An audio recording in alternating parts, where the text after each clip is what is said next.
क्या आदित्य पास कर पाएगा आलिया की पार्टी का टेस्ट।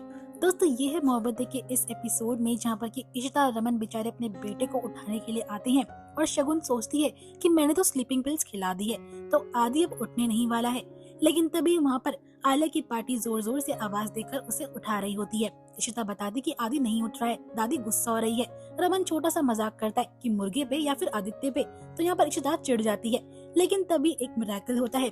फटाफट से आदित्य जो होता है वो पूरे साउथ इंडियन सेटअप में आता है, जिसे देखकर इशिता बताती है कि मेरा बेटा बहुत हैंडसम लग रहा है। बेचारी शगुन का प्लान तो यहीं पे फ्लॉप हो जाता है। वो सोचती है कि आखिरकार आदित्य उठ कैसे सकता है।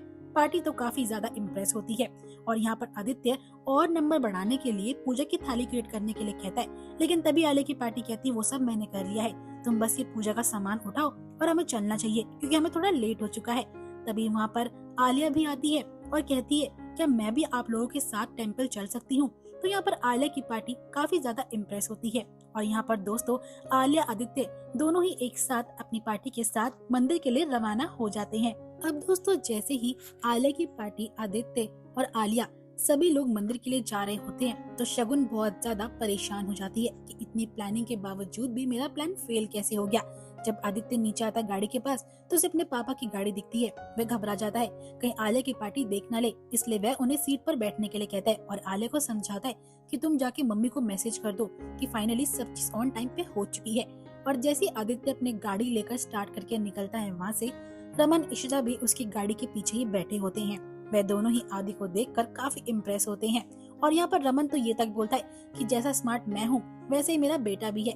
लेकिन इशिता कहती है कि आप इतने हैंडसम नहीं हो, लेकिन मेरा बेटा साउथ इंडियन ड्रेस में बहुत ज्यादा हैंडसम लग रहा है। लेकिन इशिता रमन सोचते हैं कि जब वो उठा नहीं था तो अचानक ये सब हुआ कैसे। तभी यहाँ पर इशिता के पास आलिया का मैसेज आता है तो उसे बताती है कि मैंने भी आदित्य की वजह से अलार्म सेट कर लिया था। मुझे भी इस बात पर भरोसा था कि आदित्य इतनी सुबह नहीं उठ पाएगा, इसलिए मैं जब उसके रूम में उसे उठाने के लिए गई तो वह उठने का नाम ही नहीं ले रहा था और मैंने पूरी बकेट भर के पानी से उसके मुंह पे डाल दी, जिसके बाद वो उठा। और यहाँ पर आदित्य ये भी कहता है कि इस तरीके से कौन किसको उठाता है। जब रमन इशिता ये मैसेज पढ़ते हैं तो दोनों को ही काफी हंसी आती है। अब दोस्तों बारी आती है मंदिर की, जहाँ पर की आलिया की पार्टी कहती है कि हमें ये सारी सीढ़ियाँ चढ़ के ऊपर जाना होगा। मैं काफी टाइम बाद इस मंदिर में आ रही हूँ।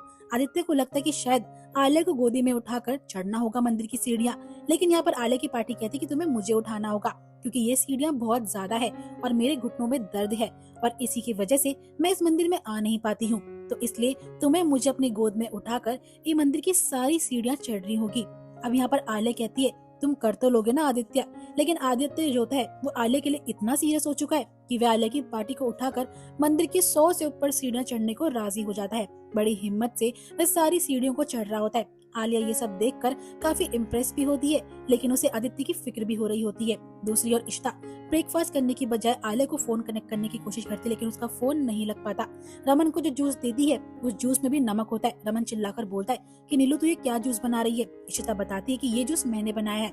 अब रमन कहता है कि आलिया का जो भी होता रहेगा, लेकिन हमें काम पे जाना होगा। तभी यहाँ पर मिहिर की कॉल आती है। वो बताता है कि आपको और इशिता भाभी को तुरंत ऑफिस आना होगा, मिस्टर सिंघाल को आप दोनों के साथ एक मीटिंग करनी है। लेकिन इशिता फिर भी कहती है कि मुझे आलिया आदित्य के बारे में जानना है।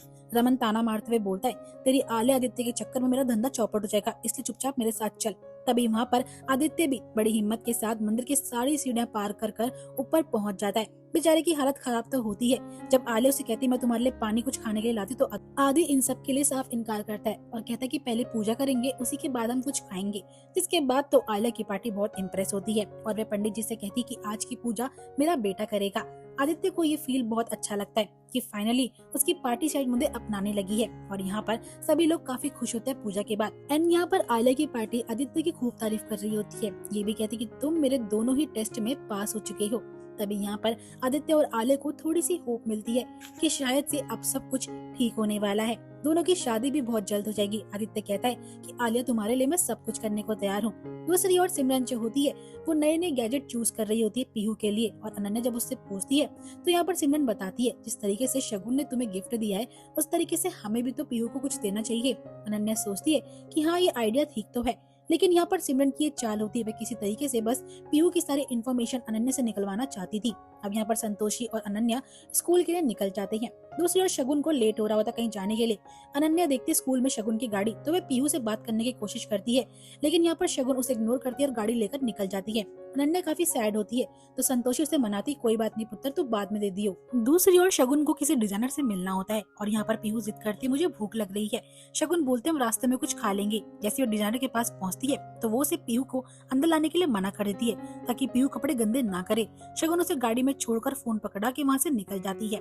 दूसरी ओर इशिता आले के फोन का वेट कर रही होती है और वह रमन के साथ ऑफिस जा रही होती है उसी की गाड़ी में। तभी आले का कॉल आता है, वह बताती है कि आदित्य दोनों टेस्ट में पास हो चुका है, उसने टेम्पल में पार्थी को चढ़ाकर भेजा था।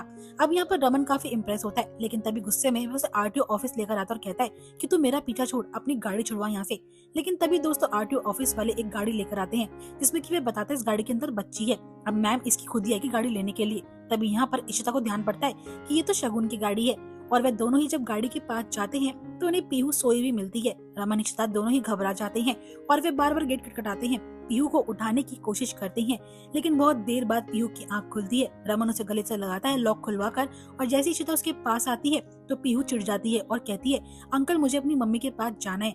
अपने पापा से मिलकर खुश तो होती है, लेकिन तभी अपनी माँ शगुन के लिए वे जिद भी करने लगती है। पीहू जो होती दोनों पुलिस वालों के साथ चली जाती शगुन से मिलने के लिए। इशिता रमन को उसकी फिक्र हो रही होती है और यहीं पे एपिसोड एंड हो जाएगा। आई होप आपको वीडियो पसंद आई होगी दोस्तों। वीडियो अच्छी लगी तो वीडियो को लाइक शेयर करना मत भूलिएगा एंड नेक्स्ट एपिसोड की अपडेट के लिए चैनल को सब्सक्राइब भी कर दीजिएगा।